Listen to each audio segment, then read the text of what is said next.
Hello, everyone. I just would like everyone to take your seats. I would love to invite the speakers to be at the front as well.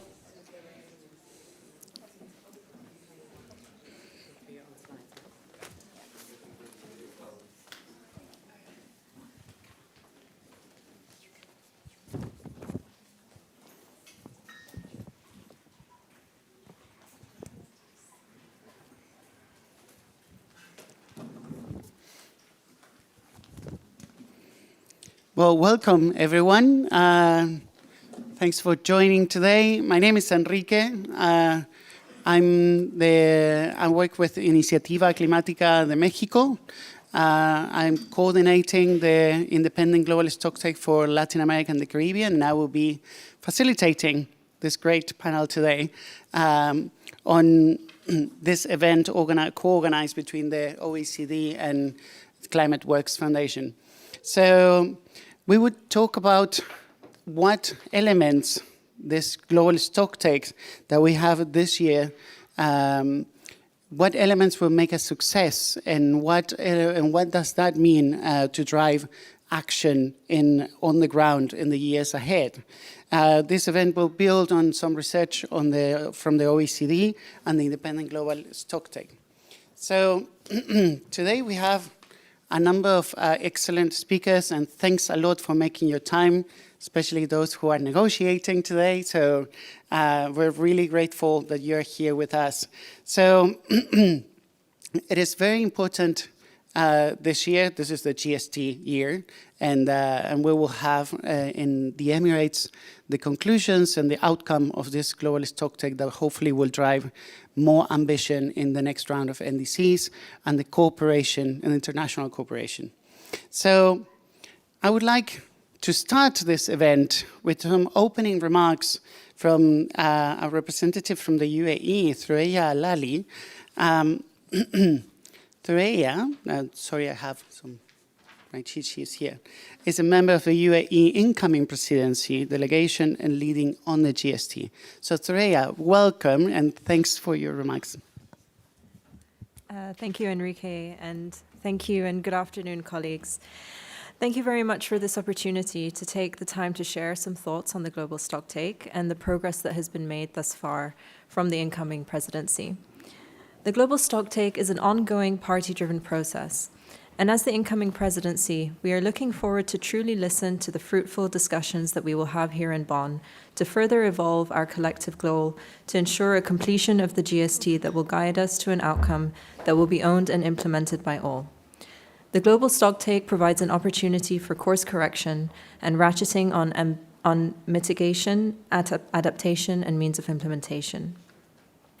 The quality of the conversations that we have had over the course of the GST process under the technical dialogues have allowed for important contributions from non-party stakeholders in this field, and we have been able to truly understand what is going on in the ground since the implementation of the Paris Agreement. We are determined to make COP28 as inclusive as possible, uniting private sectors, public sector, and civil society to raise ambition through the global stocktake. In this light, we stress the importance of listening and learning about concerns, ideas, and best practices and solutions from parties and non-party stakeholders to guide us to a transformational pathway towards our climate goal for 2030. We invite all parties and non-party stakeholders to showcase their climate ambition for mitigation, adaptation, loss and damage, and means of implementation. It is clear to us that the structure and the substance of the GST outcome are equally important. There is a high global expectation on what the GST conveys, on the status of the progress, and on how climate action can move forward, in particular to this critical decade of action.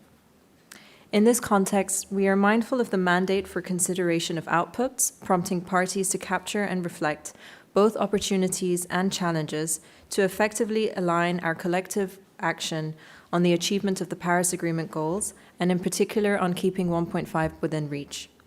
We are confident that the work under the technical dialogues will provide us with an important input to flesh out those key messages in light of science and, most importantly, in light of equity, so that developing countries are able to implement this transition with the broader objective of achieving sustainable development.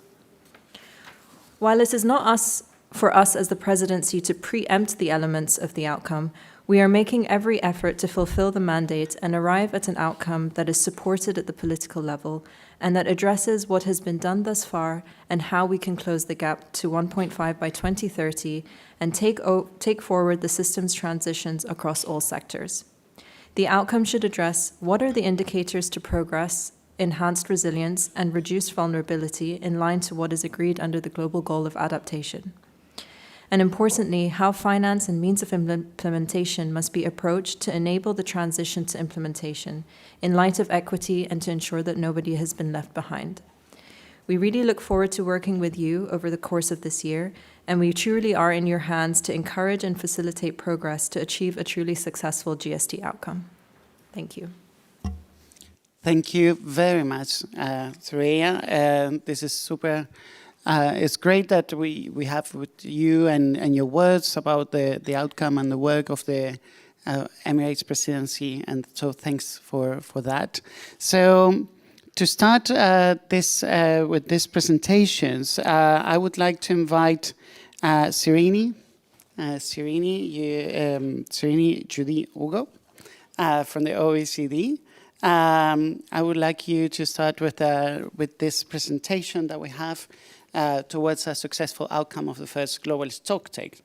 So for those of you who don't know Sirini, Sirini is a policy analyst at the Environment Directorate of the Organizations of Economic Cooperation and Development, and is part of the Secretariat of the OECD-IEA Climate Change Expert Group.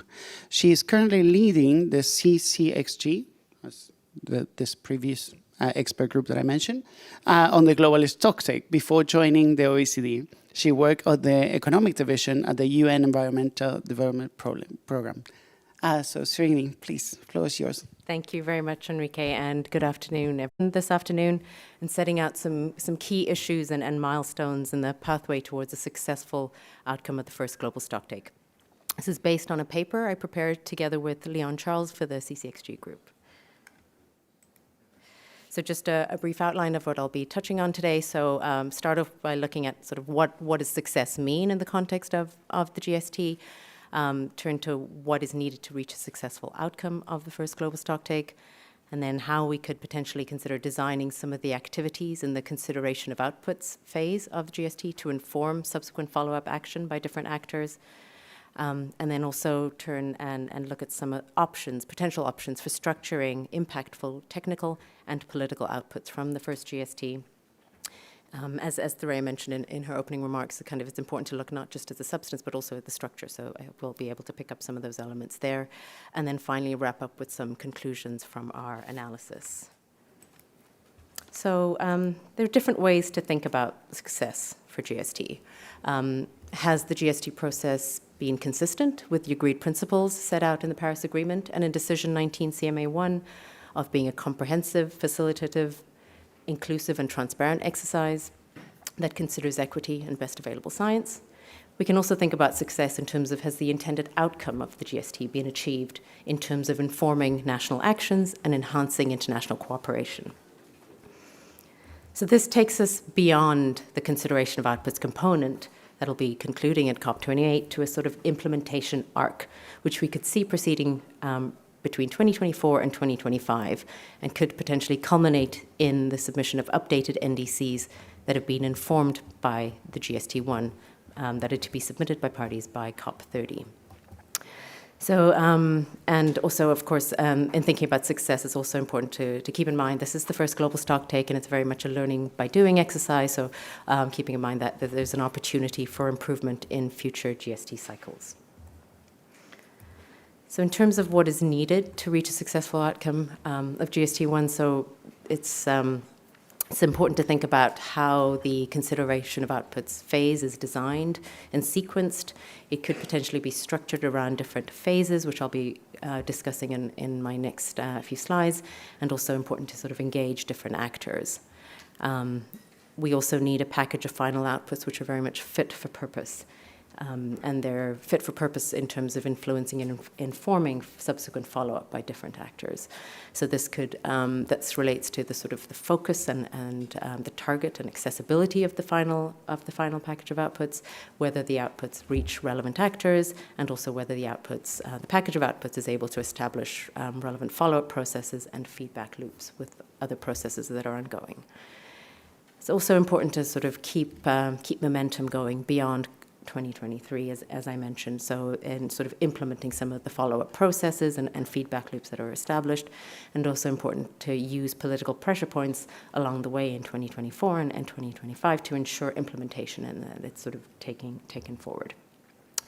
So turning to how the sort of activities during the consideration of outputs phase could be structured and organized. In our paper, we discuss sort of 4 phases of activities.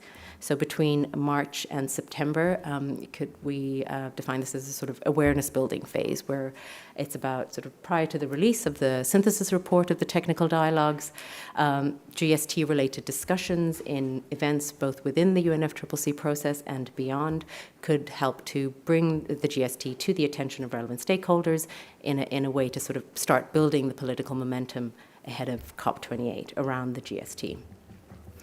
Then a sort of a socialization phase. So once the co-facilitators have published the synthesis report of the technical dialogues, activities could focus on sort of disseminating some of the findings of the technical assessment and exploring possible elements of a final package of outputs to be adopted at COP28.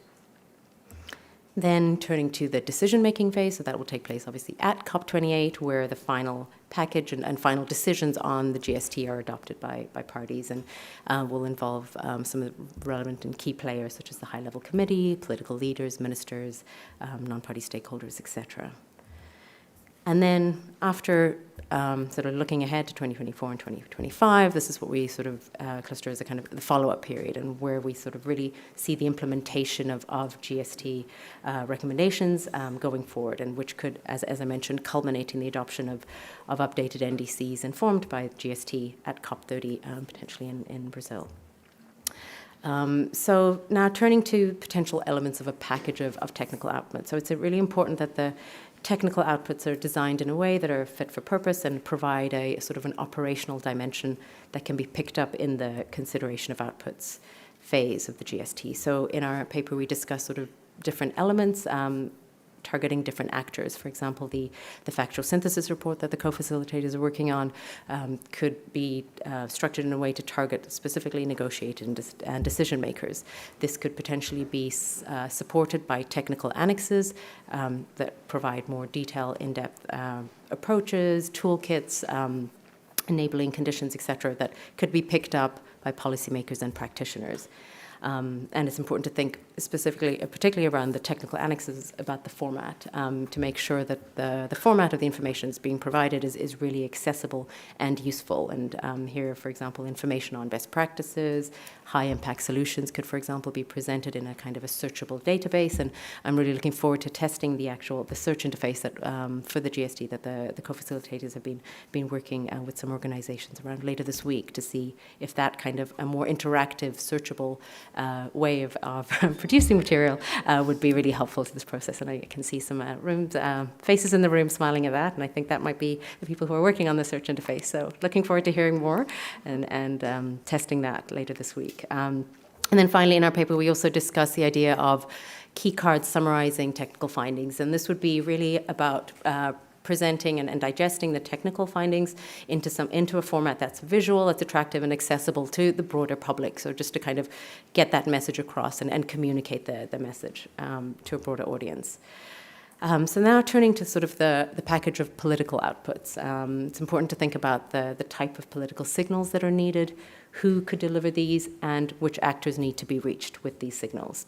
And here we could think about designing a package of outputs that include different mutually supportive elements, including negotiated, consultative, and non-negotiated elements, which could each play a different role and engage different actors. So in our paper, we sort of go through potential structure and potential potential structure of these different outputs. So, for example, the CMA decision, coordinated by the Joint Contact Group, could set out high-level political messages and the overall direction of travel that parties are agreeing to take in response to the findings of the GST and the latest science, and kind of set out some key markers, for example, urging parties to implement GST findings when preparing their NDCs, set out recommendations to strengthen parts of the UNFCCC system, establish follow-up processes and reporting provisions building on existing mechanisms and processes, but also establishing new ones where there are gaps. Another element of this package of outputs could include a political declaration or declarations coordinated by the high-level committee, which could sort of provide a signal of intent among signatory parties, be that all parties at a high level by heads of state, or a group of parties, a sort of a high ambition coalition or voluntary coalition of first movers on the GST, for example, to provide a real symbol of that they're willing to achieve the GST1 outcome, that provide resources to implement it, and also set out a roadmap for doing so over the next few months. Another element could be the cover decision, of course, coordinated by the COP28, the incoming presidency, could highlight some of the overarching political messages from the GST, setting out the linkages and feedback loops with relevant processes, for example, under the Mitigation Work Programme, discussions on the new collective quantified goal on climate finance, the Just Transition Work Programme. So that could be a space that sort of brings together the links and the feedback loops with other processes, and also inviting actors and both inside and outside the UNFCCC to align their practices and policies with the GST findings. Finally, we talk about sort of presidency initiatives coordinated by the presidency, together potentially with the high-level climate champions, to provide streams of operational action to take forward the GST in key sectors, key areas, key systems, sort of building on existing initiatives and new initiatives where needed. And then finally, I think this is my second last slide, so just to wrap up with a few conclusions. So we've heard it many times, the GST really is an important milestone in the UNFCCC process and has an opportunity to deliver concrete results on the ground, setting a foundation for improved approaches over time. You can do this by translating the technical findings into strong political messages and recommendations, identifying lessons to inform future GSTs, establish follow-up processes to assess progress, and using political moments to really build and maintain that momentum. And as Thureya mentioned, and we've heard this many times, including from the Executive Secretary, Simon Steele, the GST really provides an opportunity to course correct, and it's an opportunity we really can't afford to let pass by. So that is all from my side. So thank you very much for your attention. Looking forward to the questions and the discussion. And just as I mentioned, the presentation was based on a paper that we published, and the link is in the slides. And also my colleagues say the QR code should work if you wanted to zap it quickly. But thank you. Thank you very much, Sirini. That was very good, and you're keeping with the time, which is perfect so far. So I will encourage all of us to maintain that discipline. That would be amazing. So we can hear everyone. We have like a lot of information and really great interventions. Now I would like to pass the word to Casey Cronin from ClimateWorks Foundation, and the idea is for Casey to talk to us about the civil society perspectives of what a successful outcome would mean in terms of GST outcomes of the COP28 and the follow-up. Casey is the director of the Global Intelligence Team at ClimateWorks Foundation.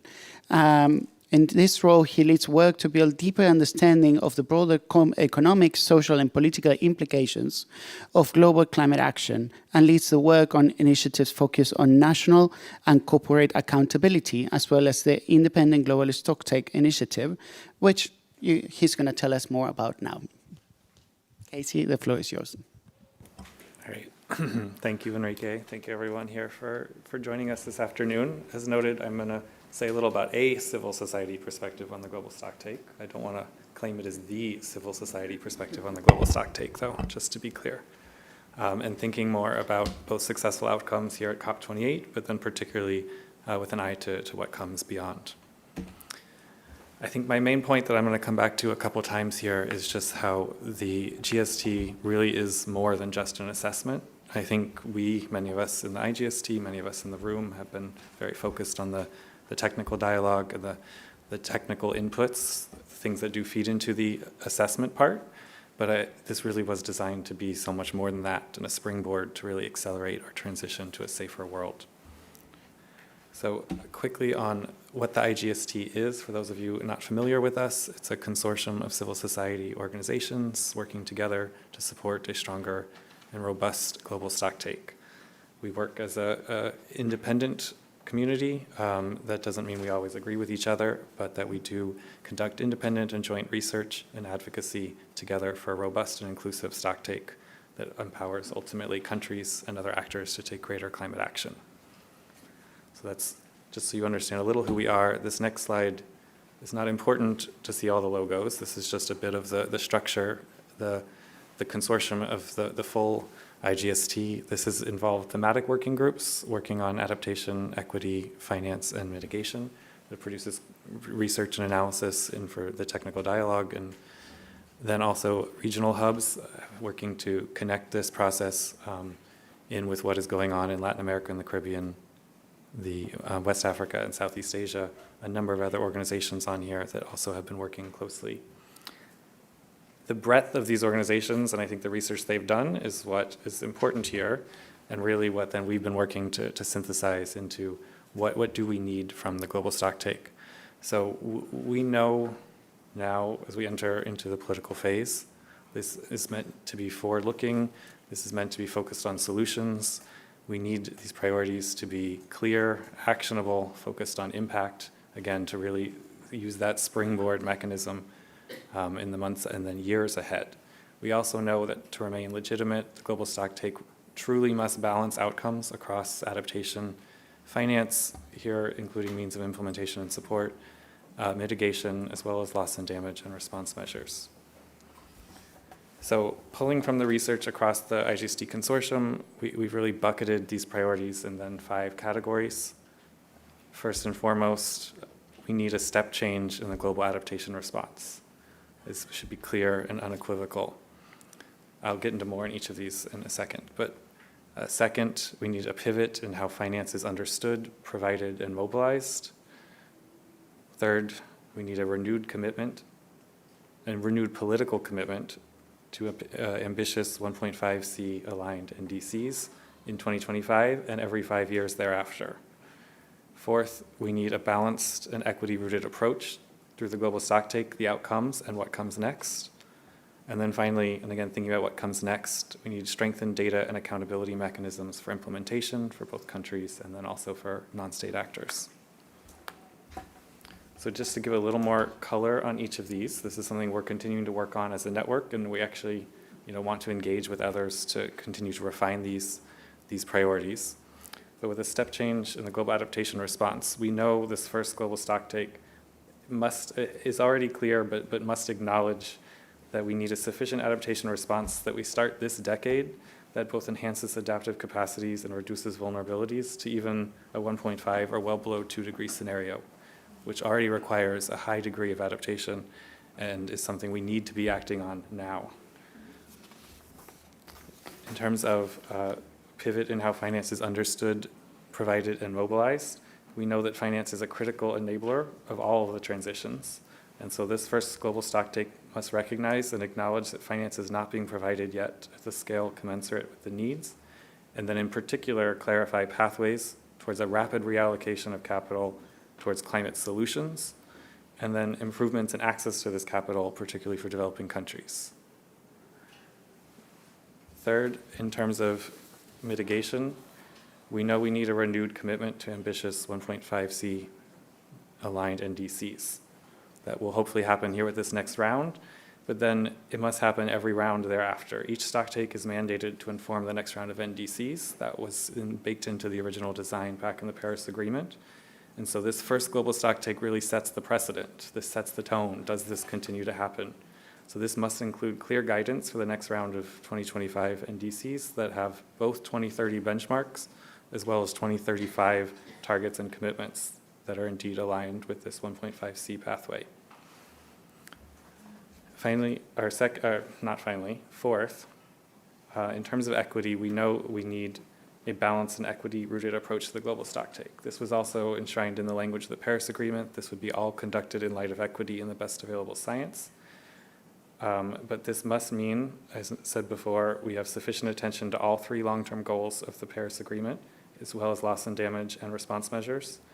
This also might include or incorporate a focus on needs-based assessments in which the scale of collective pledges and means of implementation can be transparently and meaningfully compared to the demands of both equity and science. Finally, in terms of strengthening accountability, gaps in accountability and transparency really have become clear in many ways in this first global stocktake process across all of the themes noted. It's also important to remember the phrase learning by doing. This is the first global stocktake. There's going to be a second. It's going to actually happen sooner than many of us probably think. And this is really an important time to reflect on the lessons learned from this stocktake and how to address data gaps and accountability mechanisms ahead of the second global stocktake to continue an improvement process that builds on itself over time. So those were just a summary of 5 priorities that we think can help move from more than just an assessment to a springboard that really can accelerate this transition. As noted, and Sirini also said in her presentation, what comes next, particularly in 2024 to 2025, we know is actually going to then be key. This is the critical window for translating and tailoring from the global stocktake outcomes into national action. So these are just a few ideas from across our network of how we might begin building now for success in 2024 and 2025. This might include thinking about technical outputs with clear sectoral and regional implications. The stocktake was designed to be collective in nature and not to call out any countries specifically or individually, but there are ways to still be collective in outcomes and what we talk about, thinking about at the sector level or even at the regional or other country grouping level. Further, we can help to build national buy-in and ongoing engagement with countries by working and taking this more to the regional level. We're hopeful this year with the regional climate weeks that we'll see more uptake, discussion, and engagement on the global stocktake, but then even more so next year and the year thereafter. We want to make sure we make space for countries that are able and want to go above and beyond, and coalitions of the willing to lead on key sectoral transformations. We want to see continued involvement of non-party stakeholders in the process the rest of this year and 2024 and beyond, as we know non-party stakeholders are going to be critical to follow-up and implementation. And then finally, the last 2 here, considering how new implementation mechanisms might help deliver on its promise, and particularly thinking about targeted capacity building for GST outcomes. It's a lot. I'm excited to see how our panelists respond to this, but thank you all very much for your time here. Thank you very much, Casey. And thanks, Sirini and Casey, for these presentations, which will kick us started with the conversation. And for that, we have 2 respondents from government. They're really welcome to be here with us. The first one, that I would like your response and your reactions to these presentations is Adriano Santhiago de Oliveira. Adriano is currently the General Coordinator of Climate Change at the Ministry of Agriculture of Brazil.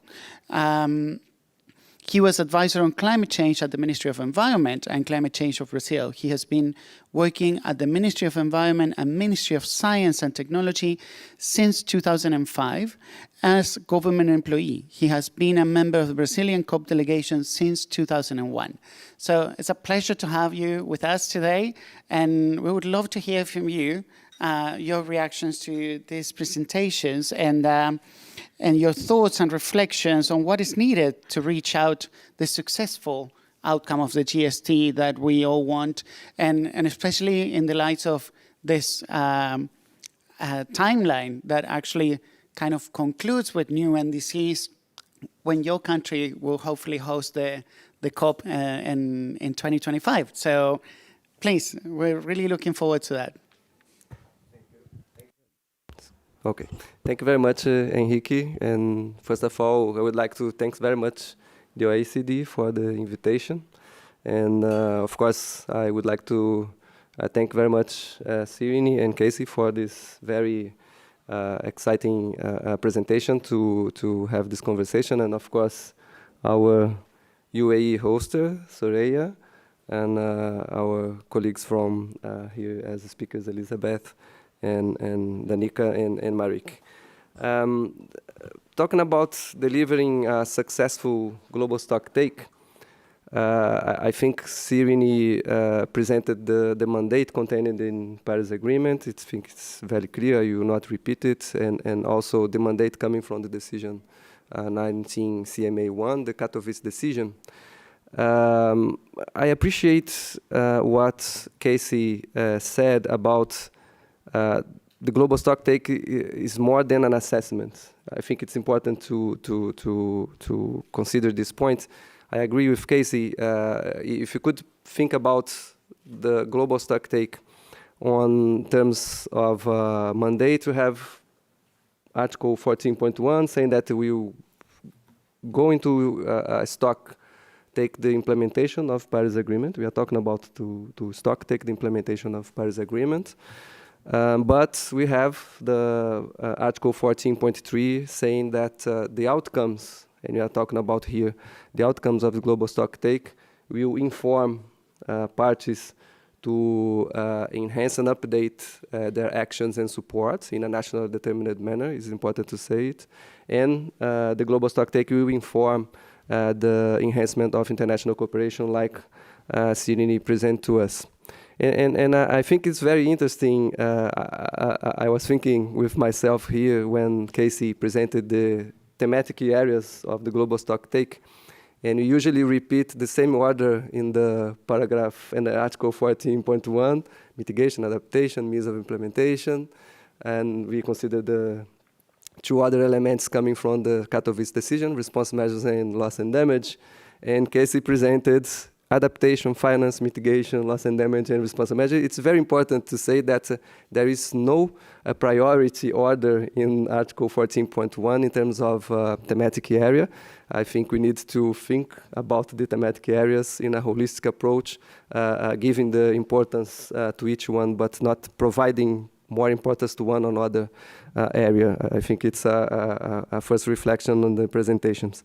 In our view, and now I can speak on behalf of my group, Argentina, Brazil, and Uruguay, we think that the outcomes from the global stocktake should have a clear recognition on the significant gaps that we have, and we have to have the recognition of the need of means of implementation to fulfill those gaps. In our view, a great outcome coming from the global stocktake is like this one. We are able, as parties and non-party stakeholders, identifying the gaps that we have, and I think the IPCC reports in the sixth cycle finished a few months ago, and the summary report provided by the co-facilitators of the technical dialogue of the global stocktake are saying to us that we have a lot of gaps identified. Unfortunately, the gaps are not optimistic findings, both in the IPCC AR6 and the summary report. They are showing us where we are, but we need to think about answers to fulfill those gaps. And here we are seeing the outcomes of the global stocktake, like, okay, we have the gaps identified, but we need to provide message of hope, what we can do in the future to deal with these gaps. But thinking about what's the next, we think that thinking about the next, we need to have a context. It not could be in abstract, and the context is the consideration of why we are here on those findings coming from the IPCC and the summary reports from the co-facilitators of the technical dialogue in terms of historical contributions, and I'm talking about historical contributions in collective way. I'm not talking about specific countries. And we need, as Sirini showed us and Casey as well, to have a very important consideration of equity as a cross-cutting issue, but it would be important if we could have very outcome considering equity in a very appropriate way. I'm noting that I fulfill my 5 minutes, Enrique, but I hope to have more time to have this conversation with my colleagues in the table and the audience. Thank you so much, Enrique. Thank you very much, Adriano, for that and for that reaction and all that feedback. I think this is really helpful. And so I would now like to invite Elizabeth Rowe from the UK to give us also some reactions out of these 2 presentations that we had, and also how this successful outcome, how would relate to engaging with non-party stakeholders in implementing this global stocktake, building on the work of the high-level climate champions and the breakthroughs agendas. So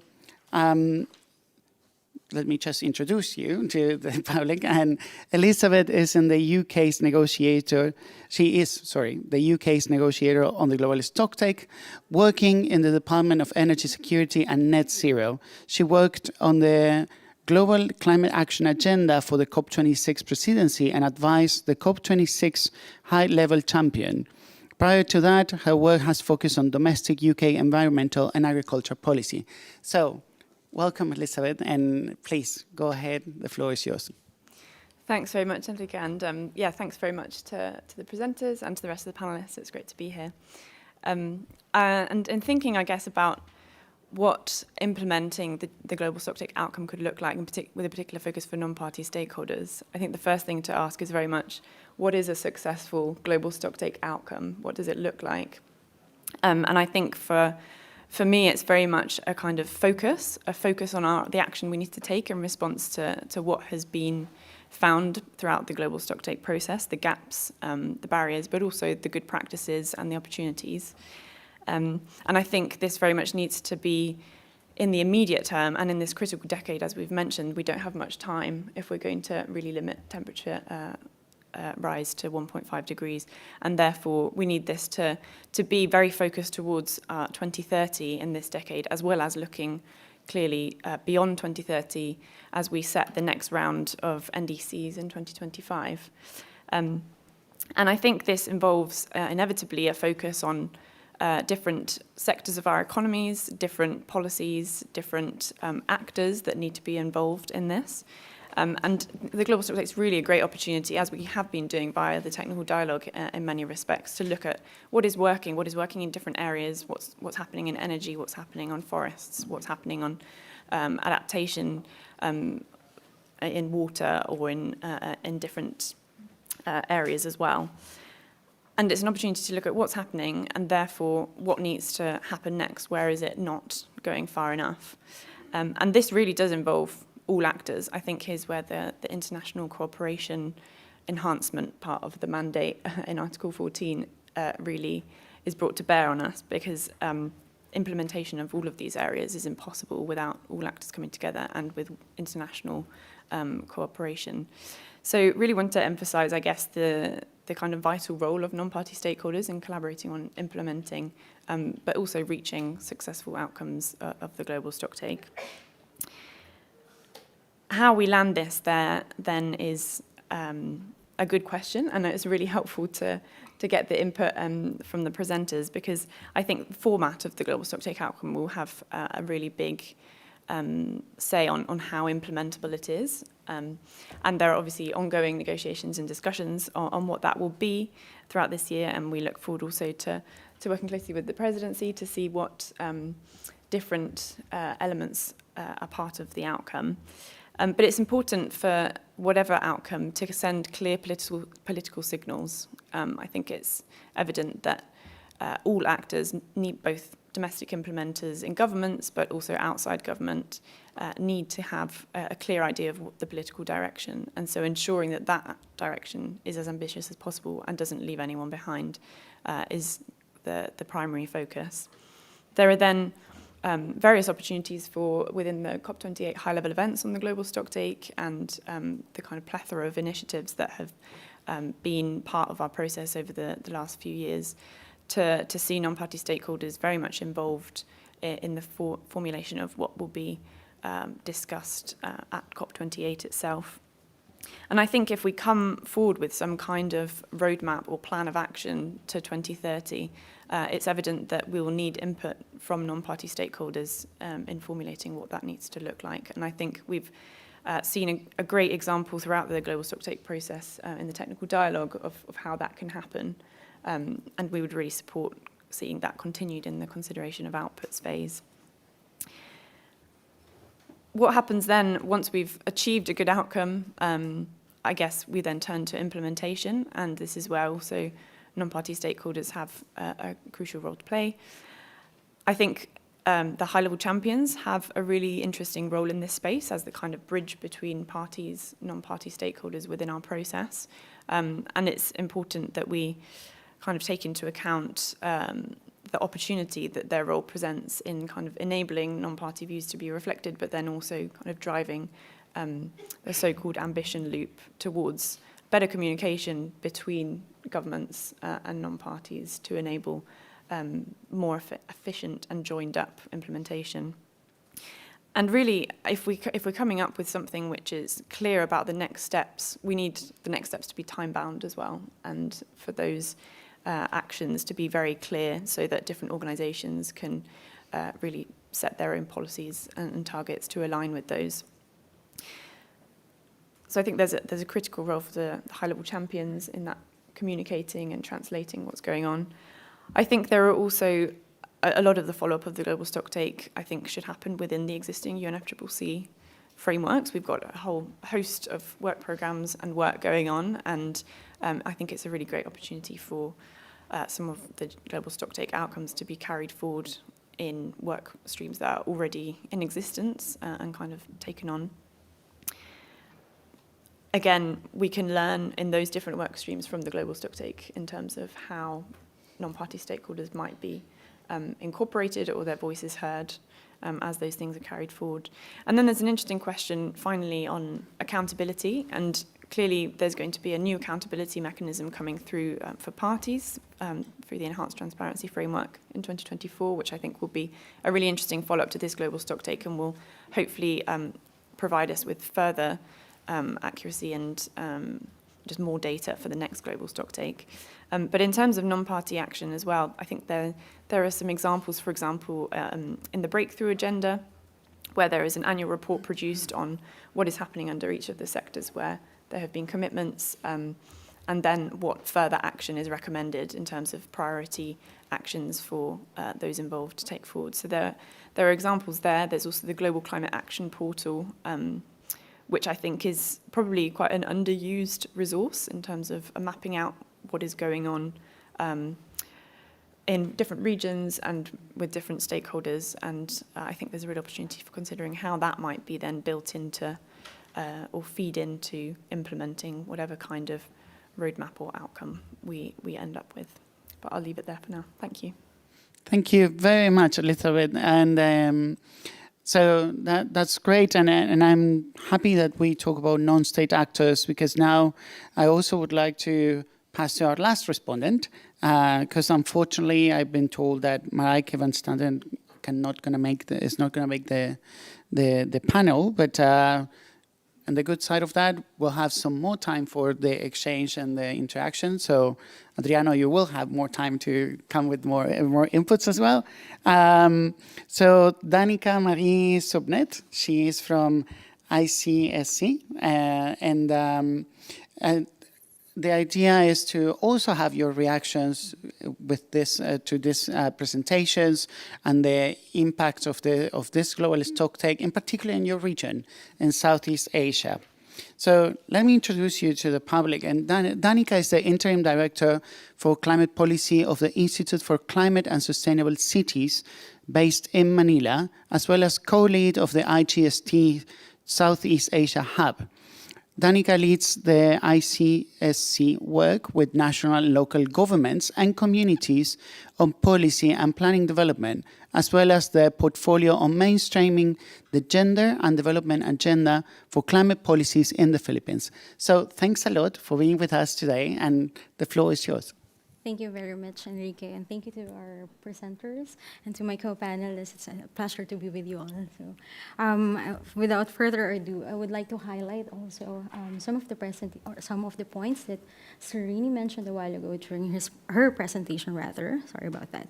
Regarding the potential technical output for GST1, and particularly on communicating the factual synthesis reports and the technical analyses to the target audience. I think that that's a very important highlight, especially for the regions, not only for Southeast Asia, non-state actors, but also for other regions as well. So this highlights because the trigger or the rigor needed in terms of developing both the political and technical policy recommendations that we need moving forward to the next phases of the global stocktake. And the good thing is that we don't have to start from scratch because we have enough evidence and reports to start with. So I would like to highlight first on the technical aspect. Of course, our call is to ensure the GST outcomes are based on the best available science. And it's also important to enable countries to resonate with the data and evidence as a guide in updating their NDCs as well. So we have the IPCC 6th assessment report, which provided us accessible regional assessments and recommendation that can help, of course, our countries in developing their targeted policy actions. So in relation to this is the political aspect or the political signals that we are trying to figure out at the moment also, particularly in checking whether we are on track with the Paris Agreement goals. And this reminded us, when we were discussing this aspect, this reminded us of a report that was also published last year by the Climate Vulnerability Forum. It was launched also at the COP27. It's called the Traffic Light Assessment. So it shows that in many vulnerable countries in the region, not only in Southeast Asia, including those in Latin America and even in West Africa. So our climate commitments or the NDCs are aligned with the Paris Agreement goals. So that's a check. So that's a good thing. However, based on also on the assessment, those of the world's top 20 largest economies aren't compatible with the 1.5 goal on a fair share basis. So what do we do about this? So in the follow-up in the NDC updating phases, now we have the best available science to back up our in-country and regional assessment and processes to leverage our fair share commitment. We also believe that at the same time, it's a trigger assessment in comparison to the world's major economies and largest emitters in the world. So only when everyone pulls their fair share, and only when aspects and are communicated clearly, will the countries, whether we are in the vulnerable countries or in major economies in the world, we are given a fair and we have a fighting chance to survive and meet our collective climate goals as well. So this brings me to the last point on the advantage of having a regional perspective of the global stocktake. I think this is both shared with us by Sirini and Casey's presentation a while ago. Putting an emphasis on the recognition of non-state actors, contribution to the global stocktake, of course, providing concrete expectations and roles in the follow-up process. And I think, for example, the outcomes could encourage closing the information gap identified during the first global stocktake and prioritized actions by the non-state actors as well. And the continuous regional assessments and, of course, engagement to support the follow-up on the first global stocktake and going beyond again to the next global stocktake processes. So thank you very much. Thank you very much, Danica. So with that, we close this first round of presentation and responses. And I would like us to get started with some more further interactions with some questions. And I would like to start with one, and then we can open up to the audience. One specifically, and it's for any of you who would like to contribute to that.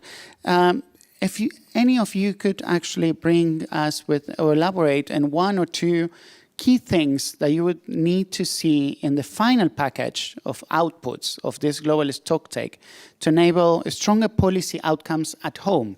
So trying to understand this, what type of outcome or what example of an outcome can actually translate in national or local policy. So trying to think out loud how the that transformation or that connection of the global stocktake with the real action. So I just leave it open to any of you that would like to come up with that and elaborate, of course. Keep in mind in time, we still have quite a lot of time to go through some back and forth, and then the public and hopefully someone online as well. Anyone that would like to speak from the panel? Happy to. Elizabeth? Thanks. Yeah, I'm happy to break the ice. I think the key thing for us in terms of the mandate that's given in Article 14, there is obviously a lot in there, but there is a clear need for guidance for the next round of NDCs that we'll be setting in 2025. And so I think having really clear essentially what we need in order to drive those processes back home. Yeah. No, thank you. Adriano? Yeah, please. Yeah, thank you, Enrique. Yes, following up on what Elizabeth said about having guidance for the next cycle of NDCs, we agree with that. I think it's a very important part of the package. In Brazil, we are seeing the results and outcomes coming from the global stocktake as an exercise that collectively stocktake the implementation of Paris Agreement. We hope that after December this year in the COP28, we are able to put these results in our baggage and come back to home and talk to our constituencies, talk to our non-party stakeholders, to all sorts of actors in Brazil in order to start elaborating the next cycle of NDC, considering these results. But at the same time, we think that an important part of the package is also the enhancement and updating actions and supports, because the Article 14.3 is not only about NDCs, it's about enhancing action and support. And again, we think that having this identification of gaps, having this collective exercise, we also count on having a discussion on what are the means of implementation to deliver ambitious NDCs in over countries. And I just like to, if allow me, Enrique, a very important part coming from the Sirini presentation, because in our view, we need to work not only about the outcomes, but with this spirit here in Bonn, in Dubai, and after the outcome, and our delegation is repeating the need to work on basis of 3 pillars of the global stocktake. We are working on empathy, solidarity, and trust. And I identified similarities on the presentations made by Sirini, because Sirini talked about awareness building. We need to build awareness. We identify this as an empathy exercise. Sirini said about socialization. We identified socialization like solidarity. We need to be to have solidarity among countries in order to have a very good outcome in the global stocktake. And finally, we're talking about trust. And Sirini talking about decision-making and follow-up in order to have a good decision, a good declaration in the end of the global stocktake. With a good follow-up, we need to be trust among ourselves. Thank you so much. Thank you. Thank you very much. So I would like to open to the audience if there's any questions. Please feel free to raise your hand. I will bring a mic to you. Don't be shy. There's a lot of information here, really good presentations. No questions? Over there. Okay.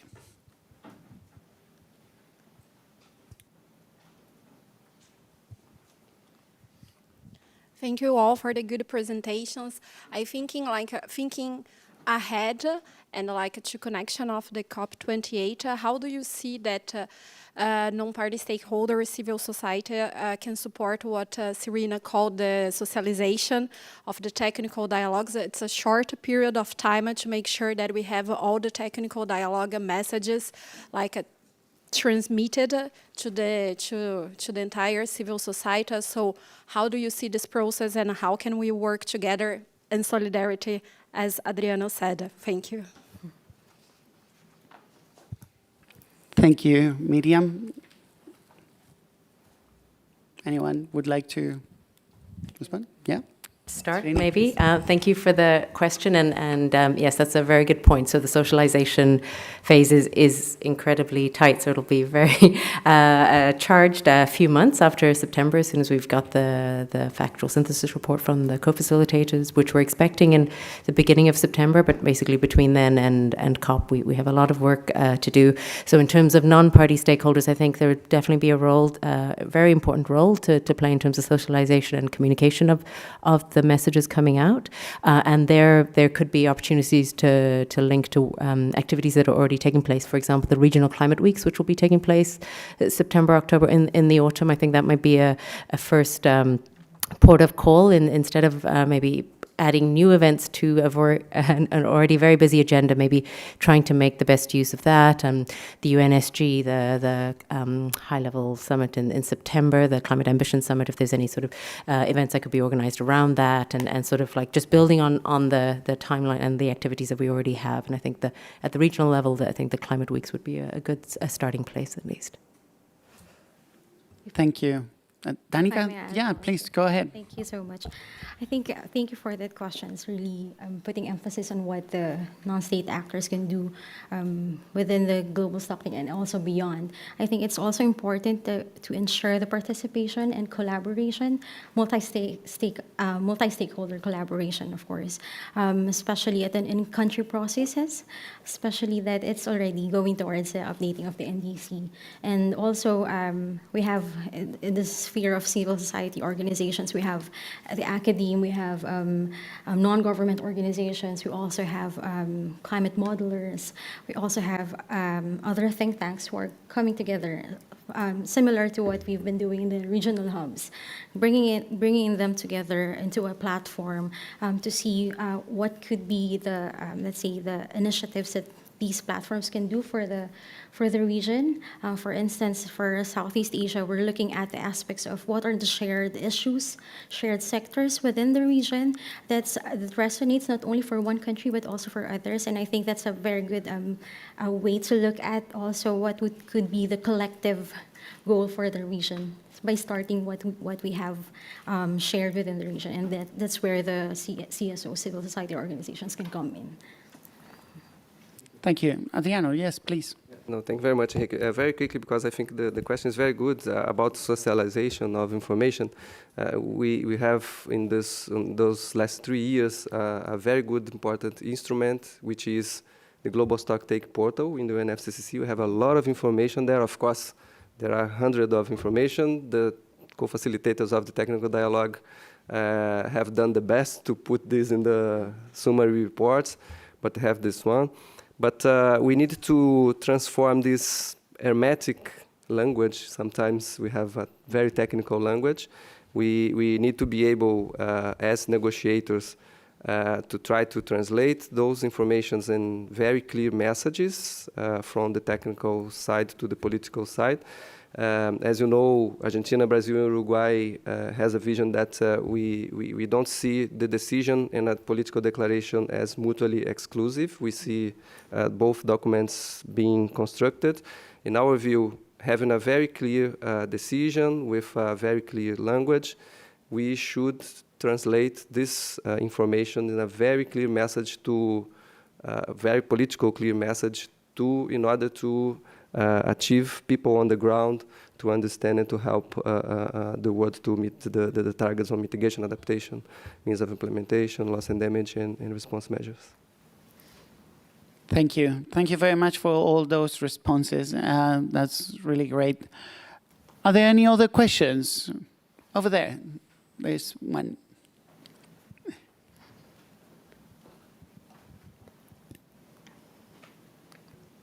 Thank you. I'm with Mediators Beyond Borders International, and there seems to be a really broad acceptance that the GST needs to be more than an assessment. It needs to be a springboard. Different words are used to promote ambition. But I wonder if the panelists have any observations on what the assessment part needs to look like and how that's different from the IPCC reports. I'm a professional facilitator, and I just know that accountability mechanisms are really important, and that this is the report card on the Paris Agreement. And I sometimes, I don't want us to miss the opportunity to hold a clear mirror up to the world. And I just wonder if any of you have any thoughts on that. Thanks for that question. Any of the panelists would like to respond to that? Nope. Yeah, Elizabeth?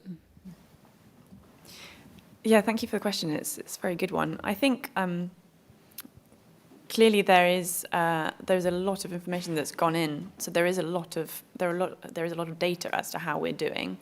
And I guess the technical dialogue process has been a process of trying to make sense of it and trying to come to a kind of a common view of all of the different elements that are in there. So I think, in my view, the report from the co-facilitators of the technical dialogue will be an important part of that kind of backward-looking, I guess, kind of like the assessment of progress.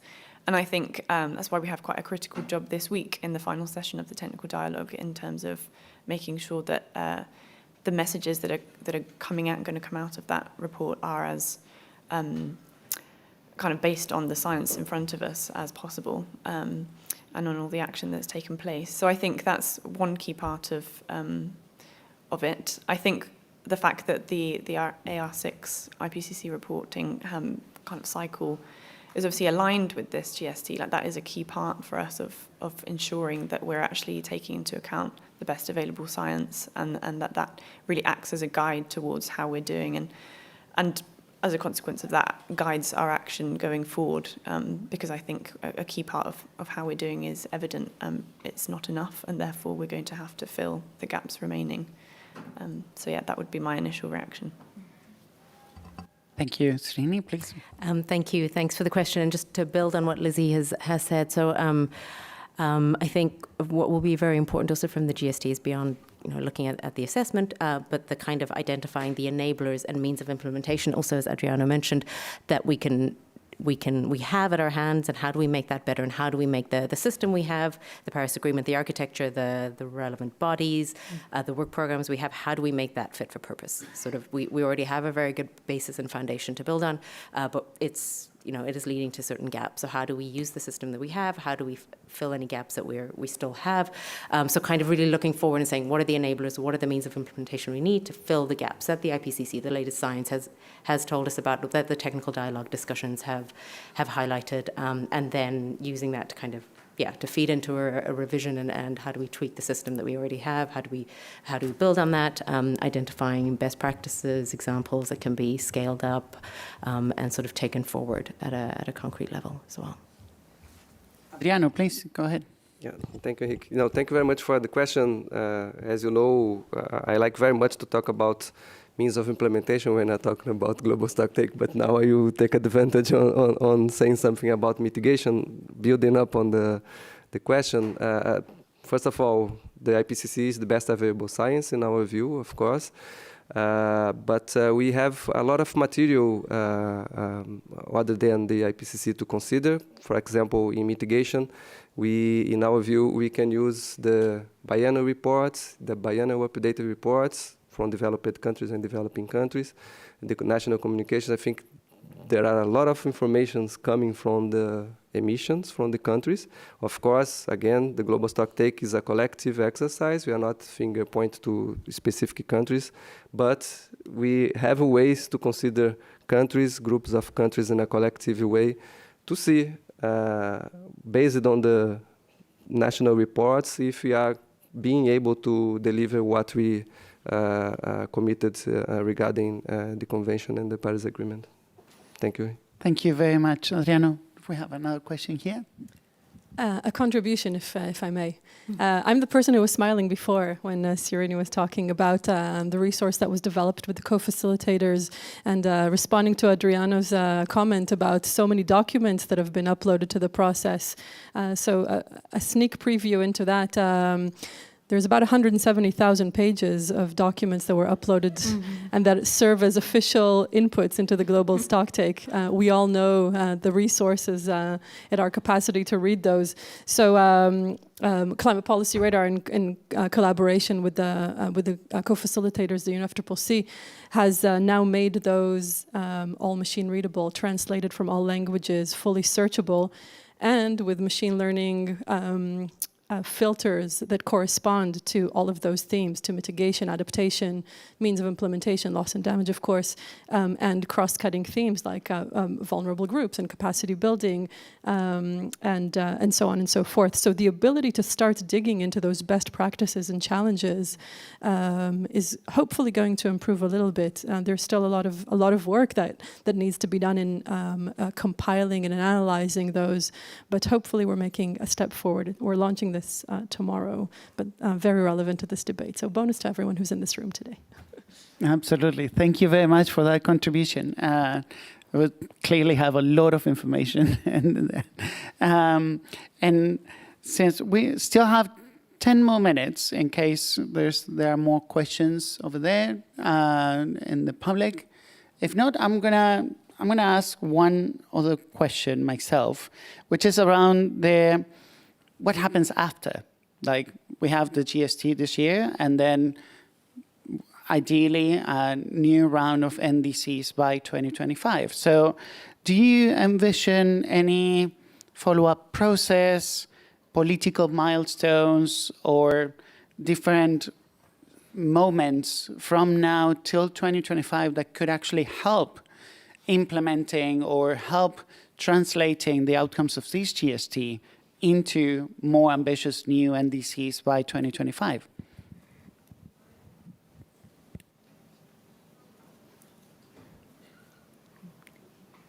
Ideas? This is a good moment for brainstorming. So, please, Adriano. Thank you.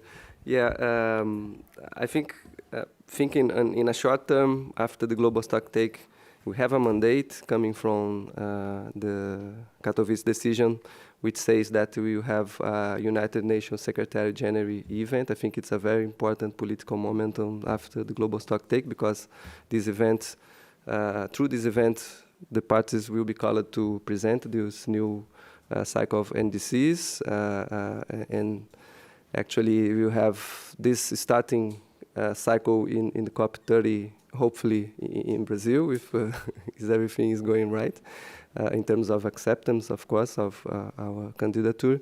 But we think after that we have a lot of lessons learned coming from the Global Stocktake 1 in order to have stronger Global Stocktake 2 and other Global Stocktakes in the future. And we think that we have a very good lessons learned coming from this process to the future in order to achieve robust results. Thank you. Thank you very much, Adriano. Any other response? Yeah. Yeah, just building, I guess, on some of the things I said when I spoke earlier.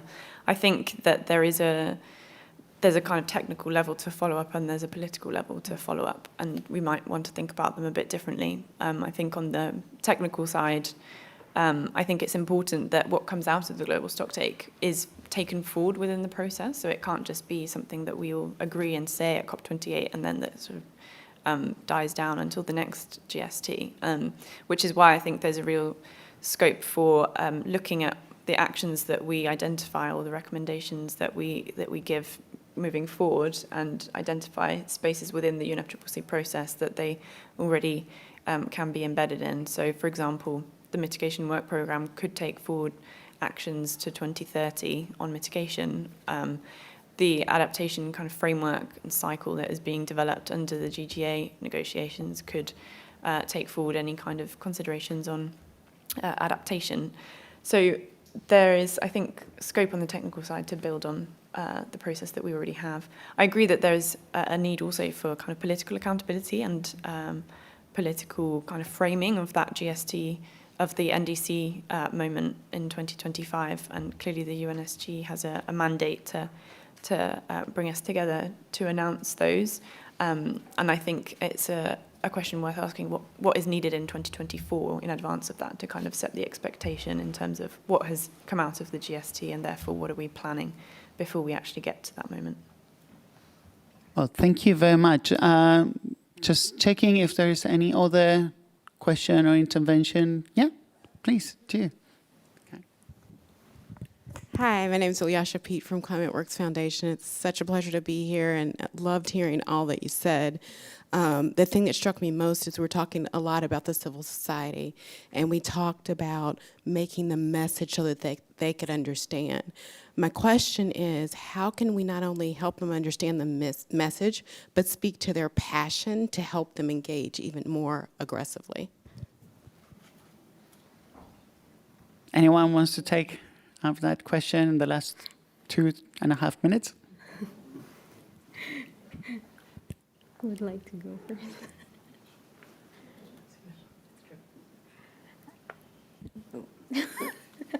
Okay. Danica? I can share Yeah, my please, thoughts on, go ahead. on the civil society. Yeah. Well, I do think that we all come from different backgrounds as well, and giving an opportunity for civil societies to really leverage our voices, not only at the, let's say, at the global level, because sometimes we're also everywhere. But then it's really important to hone that voices at the local and the national and even the regional level. I think that's the battlefield, especially when going towards the NDC processes, updating process, and of course going towards the next GST. And I think that's really important. Putting more space for civil society to push for the advocacy, the campaigns in regards to this. I think even in translating our technical aspect, it's really hard to grasp all these technical aspects, especially of the numerous submissions to the global stocktake. So making it more connected to the local communities and, of course, to our national governments. Of course, they would really rely on the initiatives of civil society organizations and bringing this messaging towards making it closer to the policy and even the technical aspect. Thank you. Thank you very much. Yeah, go ahead. I've had time to think about it, so I'll maybe throw the work back to civil society in that. Sort of once we've got the package of outcomes that come out in COP28, it's sort of a job of the kind of dissemination and communication at the local, at the national, at the regional level, where I think it is really important to translate this sort of collective messaging and processes that we have, which is quite hard to understand beyond these walls.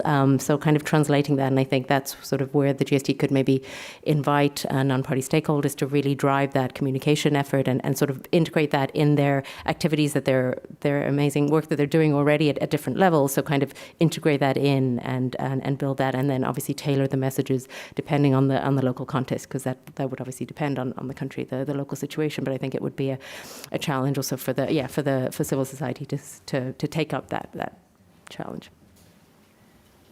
And with that, I would like to thank all the panelists. Thanks for your time. Thanks for being here and all these rich contributions, the presentations, and all your feedback. Thanks to all of you who joined today, and we can stay in touch. All these documents will be available, the recording of the event as well on YouTube. And so thank you very much, and have a good day.